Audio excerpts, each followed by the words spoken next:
किसी ज़माने में कहा जाता था, पढ़ेंगे लिखेंगे बनेंगे नवाब। लेकिन आज के भारत में कहानी बदल गई है।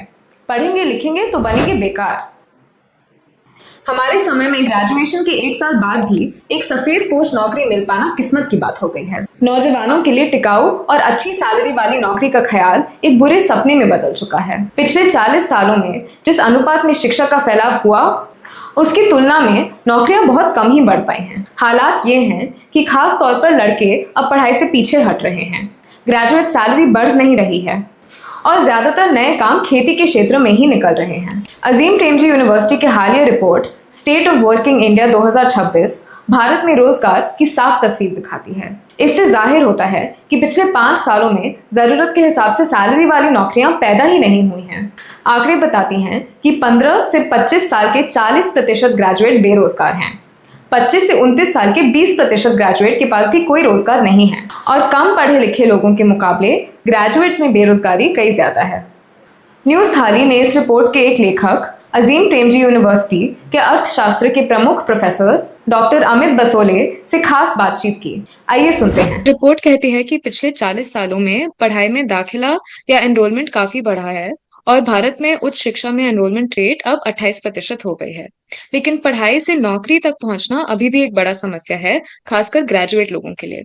इसके मुख्य कारण क्या है? क्या देश में अच्छे क्वालिटी नौकरियों की कमी है? तो इसको हम लोग दो बाजुओं से देख सकते हैं। जैसे ज्यादातर हम लोग इकोनॉमिक्स में सोचते हैं, एक सप्लाई साइड होती है और एक डिमांड साइड होती है। तो यहाँ पे डिमांड का मतलब होगा जो आपने अभी कहा कि डिमांड फॉर वर्कर्स, यानी जॉब्स, कि जॉब्स की स्थिति क्या है, ये एक बाजू हो गई। और दूसरी होगी सप्लाई साइड, यानी जो लोग काम ढूंढ रहे हैं, जो लेबर सप्लाई है उसकी क्या क्वालिटी है वगैरह। तो उसमें क्वालिटी ऑफ एजुकेशन, स्किलिंग और बहुत सारी चीजें आ गई। तो ये दोनों बाजुओं से हम लोग देखें तो अलग अलग इश्यूज नजर आते हैं। एक है कि क्या पर्याप्त मात्रा में नौकरियां या जॉब्स जनरेट कर पा रही है इकोनॉमी। तो इसमें बहुत सालों से हम लोग जानते हैं कि इंडिया का जो पैटर्न रहा है आर्थिक वृद्धि का या ग्रोथ का, वो पहले टर्म यूज होता था जॉबलेस ग्रोथ। अब थोड़े हालात बदल गए हैं और उसमें हम लोग आ सकते हैं कि कैसे बदले हैं। लेकिन जो एक जीडीपी ग्रोथ और जॉब क्रिएशन के बीच की जो लिंक है, वो कई सालों से इंडिया में वीक थी, और सिर्फ इंडिया में नहीं, कई देशों में वीक है। क्योंकि जो सेक्टर्स ग्रो करते हैं वो जरूरी नहीं कि बहुत ज्यादा क्वांटिटीज में जॉब्स क्रिएट कर पाते हैं। So for example finance, banking, insurance, information technology, business services, ये सारे जो सर्विस सेक्टर्स हैं जो काफी बड़े हैं, वो उस हिसाब से जॉब्स नहीं क्रिएट करते जैसे फॉर एग्जांपल मैन्युफैक्चरिंग कर पाता है। तो एक तो ये पार्ट हो गया कि the rate of job creation was not enough, has not been enough. लेकिन यही सिर्फ इशू नहीं है, सप्लाई साइड में भी इश्यूज है। यानी एजुकेशन तो बढ़ी जैसे आपने कहा, लेकिन एजुकेशन की quality both in terms of जो प्रोफेशनल एजुकेशन है, इंजीनियरिंग हो गए या इस टाइप के हो गए, और जो जनरल एजुकेशन है, यानी B com, B S C, B A वगैरह के जो स्टूडेंट्स हैं। तो इसमें हम लोग जानते हैं कि हालांकि कॉलेज एनरोलमेंट बढ़ा, number of colleges went up a lot, बहुत सारे प्राइवेट कॉलेजेस खुले, लेकिन जो स्टूडेंट्स ग्रेजुएट होकर निकल रहे थे या निकल रहे हैं, उनका या तो करिकुलम करंट नीड से मैच नहीं करता नजर आया, या फिर मैच करता भी हो तो जो क्वालिटी ऑफ इंस्ट्रक्शन है, प्रैक्टिकल ट्रेनिंग और स्किल्स हैं, वो कम दिखाई पड़े।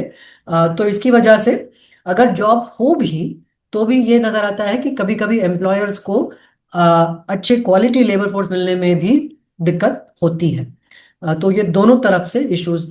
ग्रेजुएट लोगों की सैलरी के साथ भी यही दिक्कतें आती हैं। इसके क्या और कारण हैं? इसमें जो रिपोर्ट में हम लोग ने दिखाया है कि जो ग्रेजुएट प्रीमियम जिसको कहते हैं, यानी नॉन ग्रेजुएट्स के बनाम कितनी ज़्यादा तनख्वाह ग्रेजुएट्स को मिलती है। हमेशा ही ग्रेजुएट्स को ज़्यादा तनख्वाह मिलती है, ये तो हम लोग जानते हैं। लेकिन ये जो गैप है दोनों के बीच में, वो थोड़ा नैरो हो गया है, क्योंकि ग्रेजुएट अर्निंग्स बढ़ नहीं पाए हैं, कई दिनों से स्टैग्नेंट है, कई सालों से। तो इसकी क्या वजह हो सकती है, ये भी देखना चाहिए। तो इसमें अगर फिर से हम लोग वही सप्लाई और डिमांड की तरफ से देखें तो एक पॉसिबिलिटी ये है कि जितने ग्रेजुएट्स निकल के आए, जो एजुकेशन में बढ़ोतरी हुई 2000s के पहले दशक में और दूसरे दशक में भी बहुत सारे कॉलेजेस खुले, बहुत सारे लोग ग्रेजुएट हुए, वो ग्रेजुएट सप्लाई के हिसाब से demand for graduates did not increase that much, उतनी नौकरियां नहीं पैदा हुई। तो चूंकि सप्लाई ज्यादा था और डिमांड इतनी नहीं बढ़ी, तो इसलिए वेज रेट उसकी वजह से स्टैग्नेट हो गया। ये एक पॉसिबिलिटी है।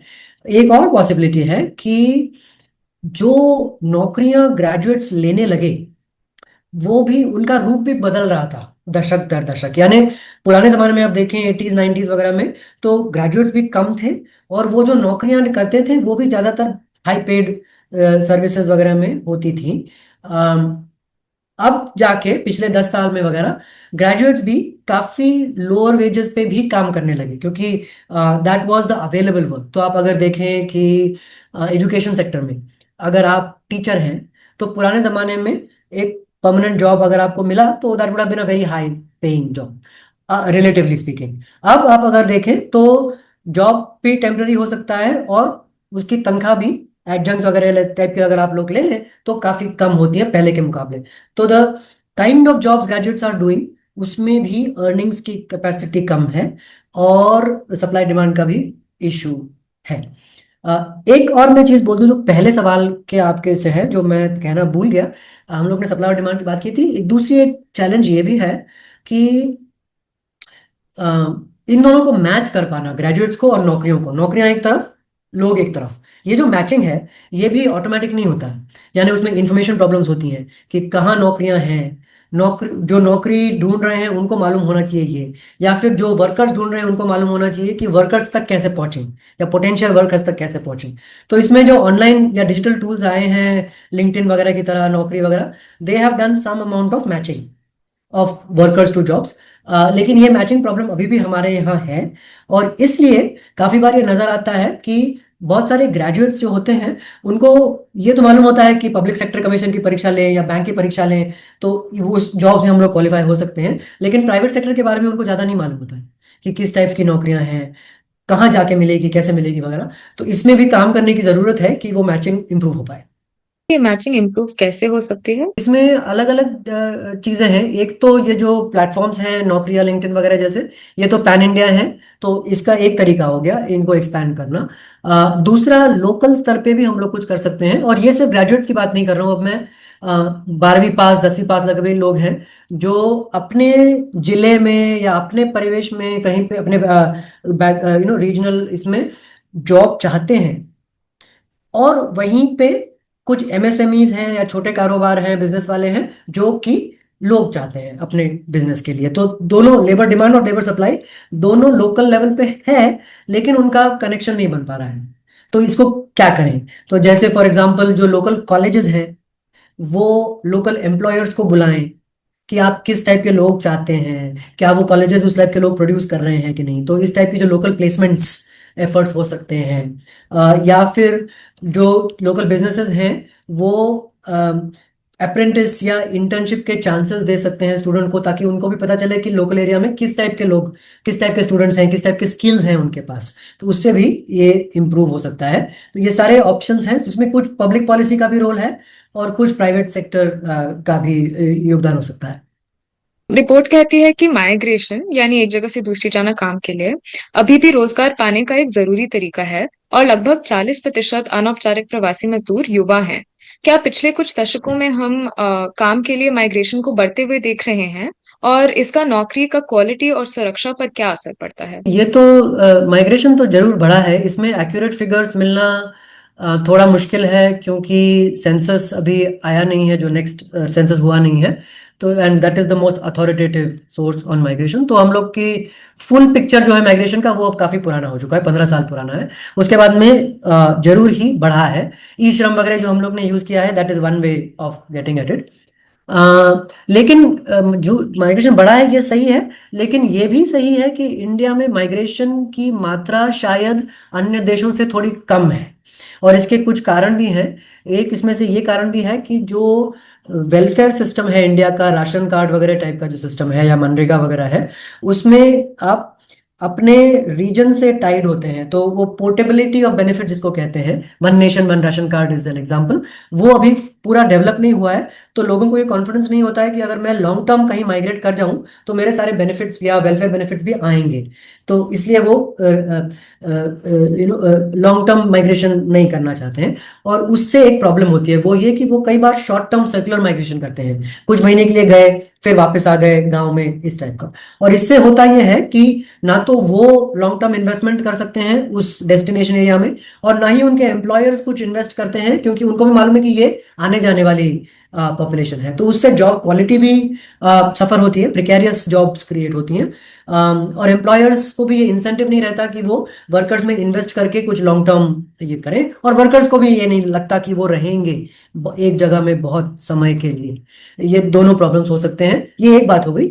दूसरी बात ऑफ कोर्स ये है कि चूंकि माइग्रेशन सेंडिंग जो स्टेट्स हैं, यूपी बिहार हो गए, उड़ीसा हो गया, झारखंड हो गया, ये सारे मेन स्टेट्स हैं, और जो माइग्रेंट रिसीविंग स्टेट्स हैं, महाराष्ट्र गुजरात तमिलनाडु वगैरह, इन दोनों में काफी डाइवर्जेंस हुआ है ओवर टाइम।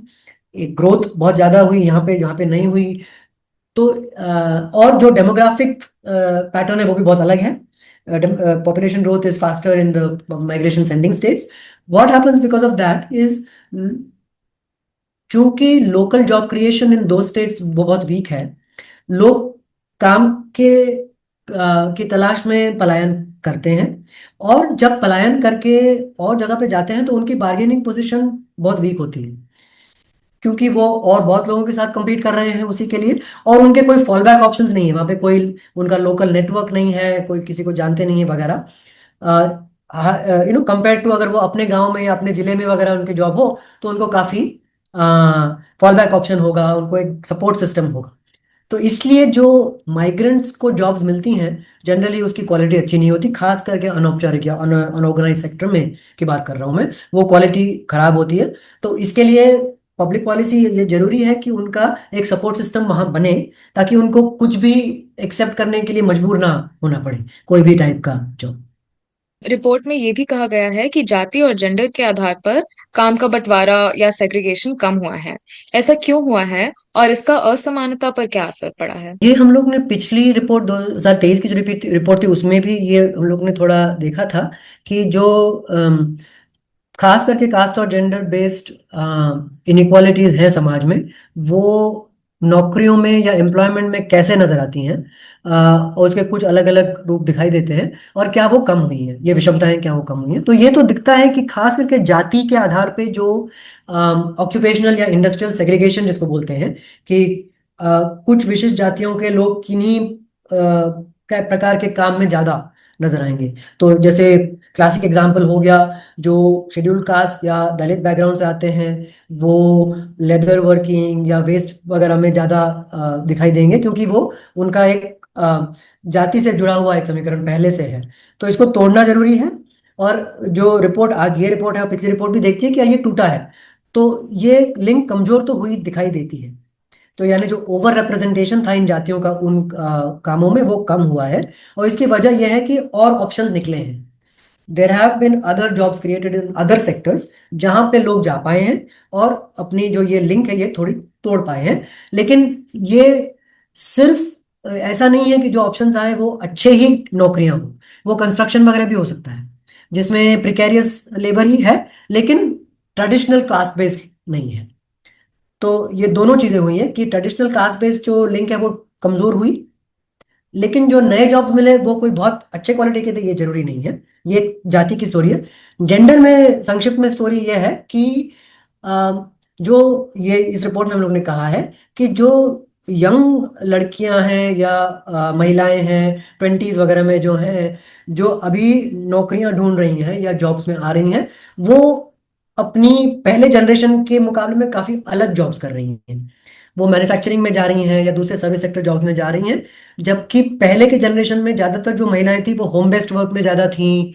जो आप अगरबत्ती बीड़ी रोलिंग का काम ले लें या इस टाइप के जो घर के खाद्य पदार्थ वगैरह के काम है, इस टाइप के काम में महिलाएं बहुत थी, वो अभी भी है। लेकिन यंगर जनरेशन और भी दूसरे जगहों में जा रही है, ये भी एक अच्छी बात दिख रही है। क्या आप ये बता सकते हैं कि ऐसे कौन से काम हैं जहां ये बदलाव नहीं आया है, जहां पर अभी भी जाति प्रथा से काम जुड़े हुए हैं? तो वो तो अभी भी हैं, यानी इवन जो मैंने इंडस्ट्रीज कहीं, वेस्ट मैनेजमेंट या सैनिटेशन हो गया या लेदर हो गया, या फिर बीडी वगैरह हो गया महिलाओं के लिए, वो ये नहीं है कि उनका ओवर रिप्रेजेंटेशन खत्म हो गया है।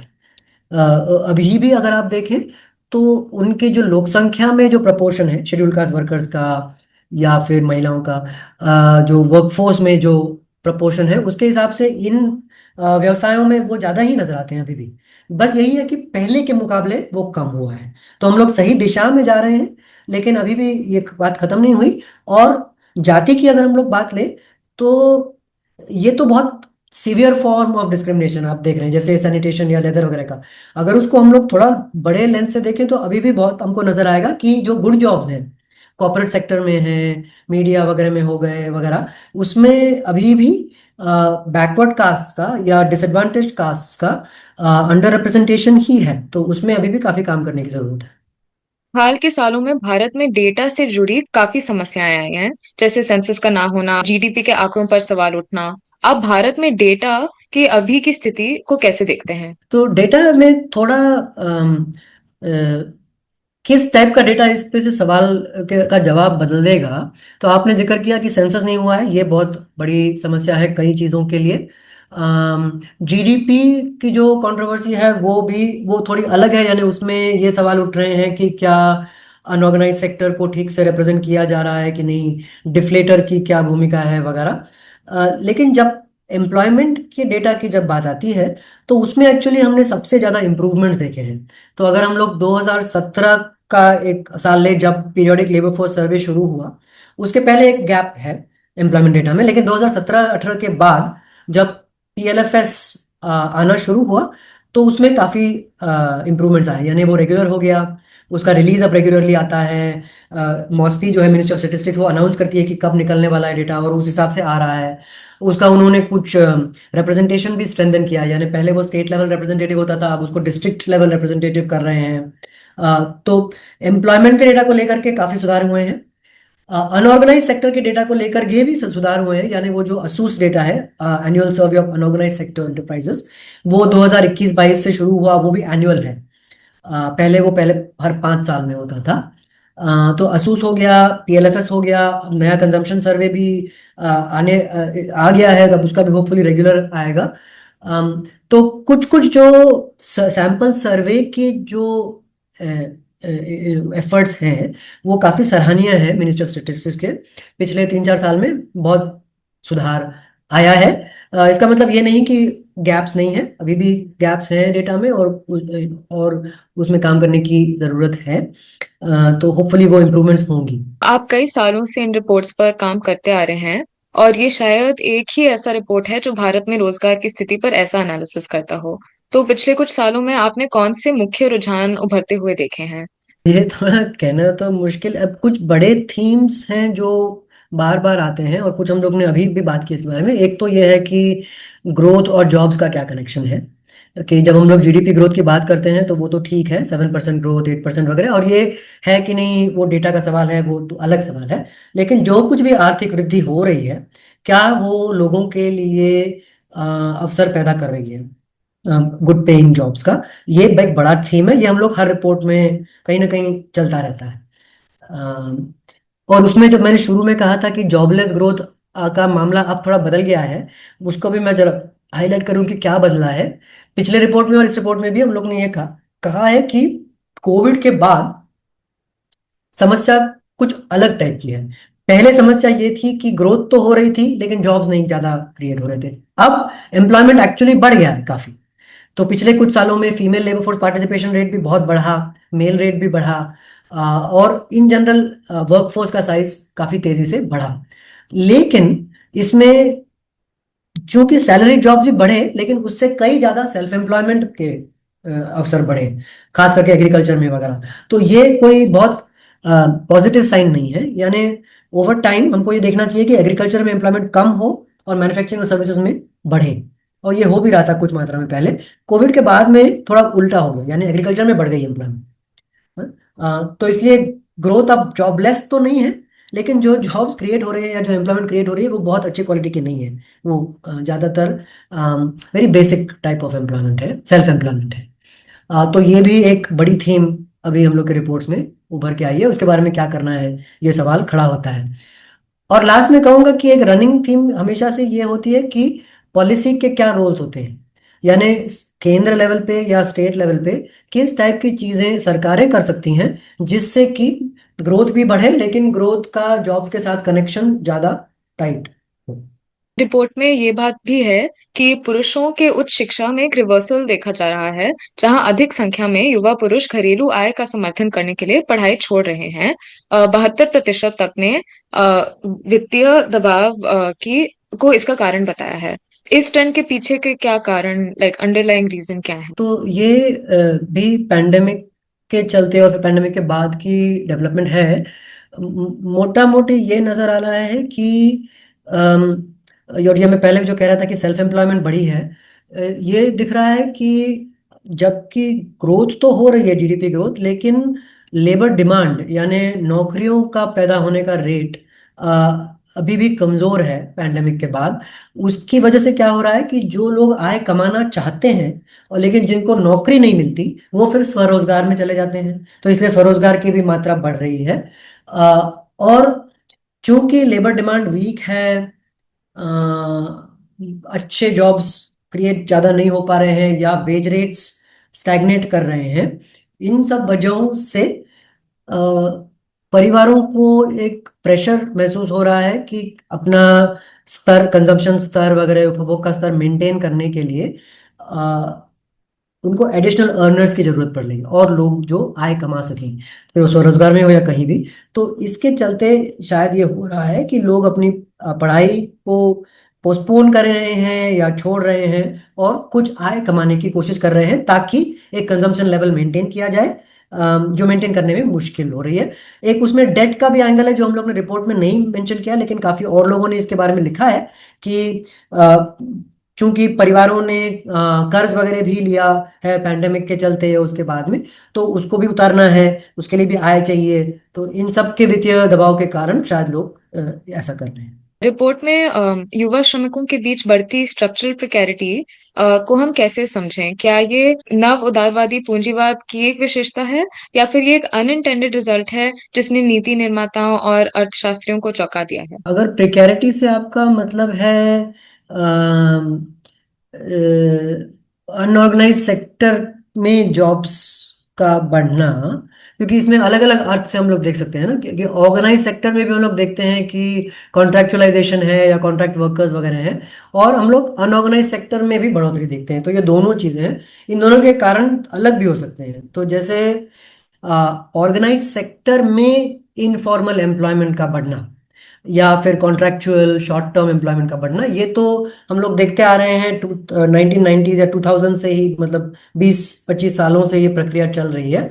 और इसका कारण यह है कि जो पहले के लेबर लॉज जो थे, जहाँ पे ये अलाउड नहीं था कि फिक्स टर्म वगैरह पे या कॉन्ट्रैक्ट पे वर्कर्स को एम्प्लॉय किया जा सके, वो ओवर टाइम डाइल्यूट किए गए हैं, ताकि तो एम्प्लॉयर्स को फ्लेक्सिबिलिटी मिली है कि वो शॉर्ट टर्म भी हायर कर सकें या उसी काम के लिए कम इनकम या कम वेजेस दे सकें वर्कर्स को वगैरह।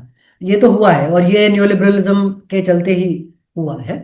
अनऑर्गेनाइज सेक्टर का बढ़ना ये थोड़ी अलग बात है, और इसमें ये भी हो सकता है कि ऑर्गेनाइज सेक्टर में जॉब क्रिएशन जब वीक हो जाता है तब अनऑर्गेनाइज सेक्टर में लोग ज्यादा आते, क्योंकि वहां पे बैरियर्स टू एंट्री कम होते हैं, अपना कारोबार लगाना या ये सब करना थोड़ा आसान होता है नौकरी ढूंढने के मुकाबले।